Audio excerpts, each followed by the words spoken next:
Hi, welcome back. ఈ క్లాస్లో మనము ఈ టెక్స్ట్ ఉంది కదా, మనకి ఈ పేజ్ ఉంది. ఈ పేజ్కి బ్యాక్గ్రౌండ్లో ఒక పిక్చర్ని కానీ లేదా ఒక టెక్స్ట్ని కానీ ఇన్సర్ట్ చేయాలనుకున్నప్పుడు ఎలా ఇన్సర్ట్ చేయాలో చూద్దాం. ఇప్పుడు ఈ బ్యాక్గ్రౌండ్లో టెక్స్ట్ని కానీ ఇమేజ్ని కానీ ఇన్సర్ట్ చేయడాన్ని వాటర్ మార్క్ అంటారు.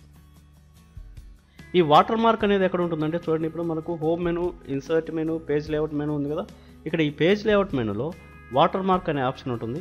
ఈ వాటర్ మార్క్ అనే ఆప్షన్లో ఇక్కడ చూడండి, కాన్ఫిడెన్షియల్ 1, కాన్ఫిడెన్షియల్ 2, డోంట్ కాపీ. ఇవి మనకు బ్యాక్గ్రౌండ్లో ఈ టెక్స్ట్ రావాలనుకున్నప్పుడు కాన్ఫిడెన్షియల్ దీన్ని ఏమంటారు, డయాగనల్గా వస్తుంది, అంటే అడ్డంగా డయాగనల్ వస్తుంది. హారిజాంటల్ అన్నప్పుడు అడ్డంగా వస్తుంది కాన్ఫిడెన్షియల్. ఇది చూడండి, హారిజాంటల్, ఇది డయాగనల్, ఇది హారిజాంటల్. ఇది డోంట్ కాపీ, ఇది డోంట్ కాపీ, ఇది కాన్ఫిడెన్షియల్. ఇది డయాగనల్, హారిజాంటల్, ఇది డయాగనల్, ఇది హారిజాంటల్. అంటే ఈ టెక్స్ట్ కావాలనుకున్నప్పుడు మనం యూజ్ చేస్తాం. లేదు మనకు కావాల్సిన టెక్స్ట్ కావాలనుకున్నప్పుడు కస్టమ్ వాటర్ మార్క్. చూడండి, ఫస్ట్ ఒకసారి ఇది చూద్దాము. కాన్ఫిడెన్షియల్ అనేది క్లిక్ చేశాను. ఇక్కడ చూడండి, మనకు బ్యాక్గ్రౌండ్లో అబ్జర్వ్ చేసినట్టయితే కాన్ఫిడెన్షియల్ అనేది వచ్చేసింది. దీన్ని మనం కొంచెం థిక్గా కనిపించాలనుకున్నప్పుడు ఇక్కడ కస్టమ్ వాటర్ మార్క్ అనేది ఉంటుంది. చూడండి, కస్టమ్ వాటర్ మార్క్లో కాన్ఫిడెన్షియల్, ఇక్కడ సెమీ ట్రాన్స్పరెంట్ అనే ఆప్షన్ ఉంది కదా, దీన్ని క్లిక్ చేసామంటే, అంటే తీసేసామంటే, ఆ సెలెక్షన్ తీసేసామంటే, అప్లై చేసామంటే ఇప్పుడు మనకు కొంచెం థిక్గా ఇది కనిపిస్తుంది. అదే మనకు కావాల్సిన టెక్స్ట్ను ఉంచాలనుకున్నప్పుడు సేమ్ వాటర్ మార్క్కి వెళ్ళి ఇక్కడ కస్టమ్ వాటర్ మార్క్ అని ఉంటుంది. ఈ కస్టమ్ వాటర్ మార్క్లో నో వాటర్ మార్క్, అంటే వాటర్ మార్క్ అవసరం లేదు, అంటే బ్యాక్గ్రౌండ్ ఇమేజ్ కానీ బ్యాక్గ్రౌండ్ టెక్స్ట్ కానీ అవసరం లేదనుకున్నప్పుడు నో వాటర్ మార్క్ క్లిక్ చేస్తాం. పిక్చర్ వాటర్ మార్క్ అనుకున్నప్పుడు మనం ఏదైనా పిక్చర్ని ఇన్సర్ట్ చేయాలనుకున్నప్పుడు బ్యాక్గ్రౌండ్లో పిక్చర్ ఇన్సర్ట్ చేయాలనుకున్నప్పుడు ఈ పిక్చర్ వాటర్ మార్క్ని చేస్తాం. లేదా బ్యాక్గ్రౌండ్లో టెక్స్ట్ను ఇన్సర్ట్ చేయాలనుకున్నప్పుడు ఈ టెక్స్ట్ వాటర్ మార్క్ని ఇన్సర్ట్ చేస్తాం. చూడండి, మనకు కావాల్సిన టెక్స్ట్ ఇప్పుడు లాంగ్వేజ్ ఇంగ్లీషు, టెక్స్ట్ వచ్చేసి కాన్ఫిడెన్షియల్ అనేది ఉంది. మనకు కావాల్సిన టెక్స్ట్ ఏది, మనం ఇక్కడ టైప్ చేయాలి. కంప్యూటర్ అకాడమీ అని సపోజ్ నేను టైప్ చేస్తాను. ఫాంట్ సెలెక్షన్ కూడా మనం ఇక్కడ ఫాంట్ సెలెక్షన్ చేసుకోవచ్చు.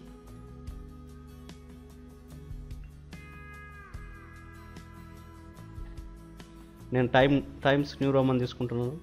అలాగే సైజ్ అనేది 36 తీసుకుంటున్నాను. కలర్ కూడా, ఫాంట్కి కలర్ కూడా మనం అప్లై చేసుకోవచ్చు. చూడండి, బ్లూ తీసుకుంటున్నాను. ఇప్పుడు చూడండి, ఇక్కడ లేఅవుట్ అనేది డయాగనల్ కావాలన్నా హారిజాంటల్ కావాలన్నా. డయాగనల్ అంటే ఇట్లా కర్ణం ఎలా వెళ్తుందో అలా వస్తుంది. హారిజాంటల్ అంటే అడ్డంగా, పేజీకి అడ్డంగా వస్తుంది. ఇప్పుడు నేను డయాగనల్ సెలెక్ట్ చేశాను, అప్లై చేస్తున్నాను. చూడండి, క్లోజ్. చూడండి, కంప్యూటర్ అకాడమీ అనేది. ఇంకా మనకు సైజ్ కావాలంటే సైజ్ పెంచుకోవచ్చు. చూడండి, వాటర్ మార్క్లోకి వెళ్ళి మళ్ళీ కస్టమ్ వాటర్ మార్క్లో మనకి ఇదే కంప్యూటర్ అకాడమీ అనేది ఉంది. కంప్యూటర్ అకాడమీలో కలర్ చేంజ్ అయ్యింది. చూడండి, ఒకసారి కలర్ చేంజ్ చేస్తున్నాను. అలాగే సైజ్ కూడా ఇంక్రీజ్ చేస్తున్నాను, 48 పెట్టాను. ఇప్పుడు హారిజాంటల్ చూద్దాం. హారిజాంటల్ సెలెక్ట్ చేస్తున్నాను, అప్లై, క్లోజ్. చూడండి, ఇక్కడ మనకు బ్యాక్గ్రౌండ్లో కంప్యూటర్ అకాడమీ అనేది ఇమేజ్ వచ్చేసింది, అంటే టెక్స్ట్ ఇమేజ్ అన్నమాట ఇది. ఓకేనా. అలాగే ఇక్కడ వాటర్ మార్క్లో కస్టమ్ వాటర్ మార్క్, దీంట్లో సెమీ ట్రాన్స్పరెంట్ అని ఇచ్చామంటే మనకు కొంచెం లైట్గా కనిపిస్తుంది. బ్యాక్గ్రౌండ్ అనేది లైట్గా కనిపించేదానికి సెమీ ట్రాన్స్పరెంట్ అని అప్లై చేస్తున్నాం. చూడండి, అప్లై, క్లోజ్. చూడండి, బ్యాక్గ్రౌండ్లో ఎక్కడో లైట్గా కనిపిస్తుంది. అదే మన బ్యాక్గ్రౌండ్లో ఇమేజ్ని ఇన్సర్ట్ చేయాలనుకున్నప్పుడు, పేజ్కి బ్యాక్గ్రౌండ్లో ఇమేజ్ను ఇన్సర్ట్ చేయాలనుకున్నప్పుడు వాటర్ మార్క్ క్లిక్ చేస్తాం. కస్టమ్ వాటర్ మార్క్లో ఇక్కడ పిక్చర్ వాటర్ మార్క్ అని ఉంటుంది. ఈ పిక్చర్ వాటర్ మార్క్ సెలెక్ట్ చేస్తూనే ఇక్కడ మనకు ఆటోమేటిక్గా సెలెక్ట్ పిక్చర్ అని వస్తుంది అనమాట. సెలెక్ట్ పిక్చర్ క్లిక్ చేసామంటే మనం సిస్టంలో ఉన్నటువంటి ఏ పిక్చర్ని అయితే మనం బ్యాక్గ్రౌండ్ ఇమేజ్గా పెట్టాలనుకుంటున్నామో ఆ పిక్చర్ని మనం సెలెక్ట్ చేసుకొని, ఇప్పుడు చూడండి, వింటర్ అనేది సెలెక్ట్ చేస్తున్నాను. ఈ పిక్చర్ అనేది ఇన్సర్ట్ క్లిక్ చేస్తున్నాను. ఇన్సర్ట్ క్లిక్ చేస్తూనే ఇప్పుడు చూడండి, ఇక్కడ వాష్ అవుట్ అని ఉంది. వాష్ అవుట్ అంటే ఇది కూడా మనకు లైట్గా కనిపిస్తుంది బ్యాక్గ్రౌండ్లో. చూడండి, ఒకసారి అప్లై, ఓకే. దీన్ని మనం పర్సెంటేజ్ కూడా పెంచుకోవచ్చు. చూడండి, వాటర్ మార్కులో కస్టమ్ వాటర్ మార్కులో స్కేల్ ఉంటుంది ఇక్కడ, దీంట్లో పర్సెంటేజ్ పెంచుకోవచ్చు. నేను ప్రస్తుతానికి 500% పెడుతున్నాను. వాష్ అవుట్ అనేది తీసేస్తున్నాను, మనకు లైట్గా కనిపిస్తుంది కాబట్టి వాష్ అవుట్ అనేది తీసేస్తున్నాను. చూడండి, అప్లై, ఓకే. చూడండి,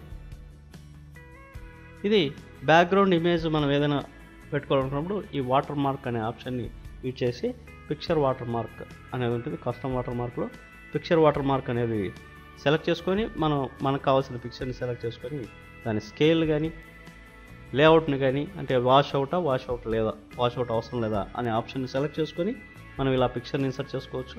అదే బ్యాక్గ్రౌండ్లో టెక్స్ట్ కావాలనుకుంటే ఈ టెక్స్ట్ వాటర్ మార్క్ ద్వారా మనం ఇన్సర్ట్ చేసుకోవచ్చు. అదేవిధంగా ఇక్కడ వాటర్ మార్క్ను తీసేయాలనుకున్నప్పుడు చూడండి, ఈ పేజ్ లేఅవుట్లోని వాటర్ మార్క్లో రిమూవ్ వాటర్ మార్క్ అని ఉంటుంది. ఈ రిమూవ్ వాటర్ మార్క్ అని క్లిక్ చేస్తేనే మనకు వాటర్ మార్క్ అనేది అంటే బ్యాక్గ్రౌండ్ ఇమేజ్ కానీ బ్యాక్గ్రౌండ్ టెక్స్ట్ కానీ మనకేం లేకుండా వెళ్ళిపోతుంది. మనకు ఫస్ట్ ప్రీవియస్ పేజ్ ఎలా ఉందో అలా వస్తుందన్నమాట. ఓకేనా? మనం ఈ క్లాస్లో ఒక పేజీకి బ్యాక్గ్రౌండ్లో ఇమేజ్ని ఎలా ఇన్సర్ట్ చేయాలి, అలాగే టెక్స్ట్ను ఎలా ఇన్సర్ట్ చేయాలి బ్యాక్గ్రౌండ్లో అనేది తెలుసుకున్నాం. మిగతా విషయాల గురించి నెక్స్ట్ క్లాస్లో చూద్దాం. Okay, bye, thank you.